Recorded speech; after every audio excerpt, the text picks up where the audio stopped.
तो इस बार अगर क्रूड $70 भी आ जाए तो चैन से मत बैठिए, क्योंकि ये अनिश्चितता है। कब पलट जाए, वही ट्वीट फिर आ जाए और फिर ऊपर चल जाए क्रूड।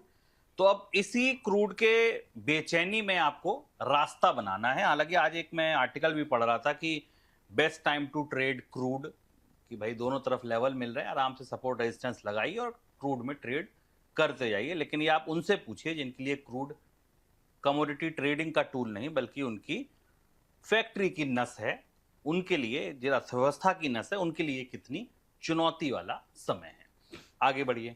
ईरान और अमेरिका के बीच युद्ध अभी खत्म नहीं हुआ। खाड़ी में युद्ध का एक नया मोर्चा खुल गया। सोमवार को यमन की सऊदी समर्थित सरकार ने हूती विद्रोहियों के नियंत्रण वाले एयरपोर्ट पर हमला किया, जिसके जवाब में हूती विद्रोहियों ने सऊदी अरब पर हमले शुरू किए।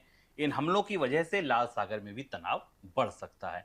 सर, ये नया तनाव कितना गंभीर है, कितना घातक है और कितना अब ये कष्ट पहुंचाने वाला है? ये खतरनाक बदलाव है इस पूरी जंग का। खतरनाक बदलाव इसलिए है क्योंकि हूती जो कि इराक समर्थित मिलिशिया है, उसने सऊदी अरब के मेनलैंड को निशाना बनाया है। ये जो हमले किए गए हैं वो एक एरिया है, आभा कहते हैं उसे, जो यमन और सऊदी अरब की सीमा पर आता है, जहां आमतौर पर लोग छुट्टियां बिताने जाते हैं सऊदी अरब के लोग। वहां इन हमलों को इनको निशाना बनाया गया। तो यमन के हिस्सों में तो हूती के हमले लगातार चल रहे थे, लेकिन अब ये वहां से निकलकर सऊदी अरब के मेनलैंड के आसपास पहुंच रहे हैं। इसका खतरा यह है कि हमने आपको पहले बताया भी था कि हुर्मुज बंद होने के कारण तेल की सप्लाई रेड सी के जरिए, यानबू के जरिए, यमन के जरिए करने की कोशिश की जा रही थी।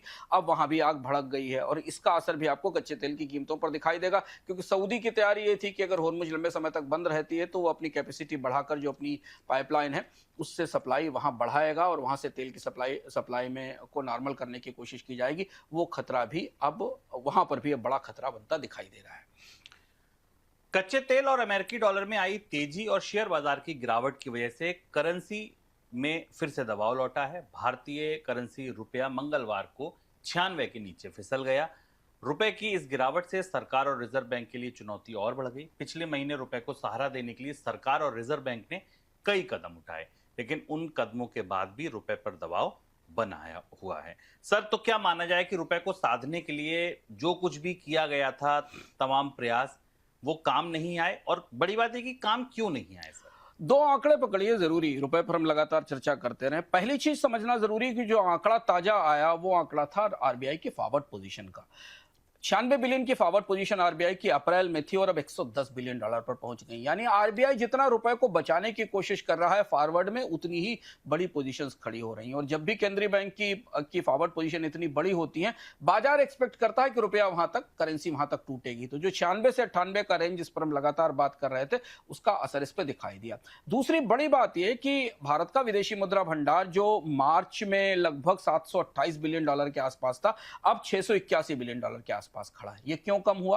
क्योंकि आरबीआई ने 94 को डिफेंड किया, पहले 93 को डिफेंड किया, फिर 94 को डिफेंड किया, फिर 95 को डिफेंड किया। ये सारे डॉलर बाजार में झोंके गए डॉलर की डिमांड को कम करने के लिए। ये उस फायर फाइटिंग से अलग था जो पॉलिसी लेवल पर अलग चल रही थी। एफसीएनआर में 3 से 5 साल की छूट दे दी गई कि आप कितना भी इंटरेस्ट रेट दे दीजिए। बॉन्ड में कैपिटल गेन्स हटा दिया गया, भारतीय इन्वेस्टर्स को कुछ नहीं दिया गया। नॉर्वे के पेंशन फंड को कैपिटल गेन्स टैक्स में छूट मिल गई, मतलब पूरी दुनिया के बॉन्ड इन्वेस्टर्स को छूट मिल गई। इसके अलावा ईसीबी की बाकी रियायतें भी दी गई और इसके जरिए विदेशी मुद्रा भारत में लाने की कोशिश की गई। उन सबका कोई असर नहीं दिखाई दिया, क्योंकि रूपी स्ट्रक्चरली फॉरवर्ड की साइड से बेहद वीक दिखाई दे रहा है। और जब तक ये रुपए की गिरावट ढांचागत तौर पर ठीक नहीं होती, आरबीआई की कोशिशें सफल नहीं होंगी। और अब आरबीआई इसमें उलझ रहा है।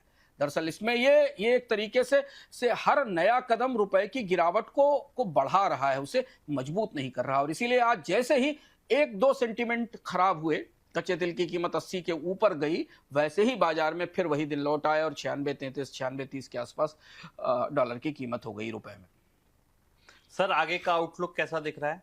अभी जब तक फॉरवर्ड पोजीशंस इस लेवल पर खड़ी हुई हैं, क्रूड की कीमत को आप एक बार अलग हटा भी दें, हम बता भी चुके हैं आपको, क्रूड की कीमत जब $70 थी तब भी कोई रुपया 92-93 नहीं हो गया था, 95-96 पे 94 से 95 के बीच में था। अब तो ये जंग थोड़ी लंबी खिंच रही, हॉर्मुज़ पर डबल टोल की बात हो रही है, रेड सी में और ज्यादा दबाव बन रहा है, तो रुपए पर आने वाले समय में और ज्यादा दबाव बनेगा। आरबीआई कितना इंटरवीन कर पाएगा, रुपए को किस लेवल तक बचाएगा इस विदेशी मुद्रा भंडार की परिस्थिति में खास तौर पर। और अब जो जो चीजें रुपए को बचाने के लिए लाई गई हैं वो सब भविष्य में रुपए डॉलर की डिमांड बढ़ाएंगी 2 से 3 साल में।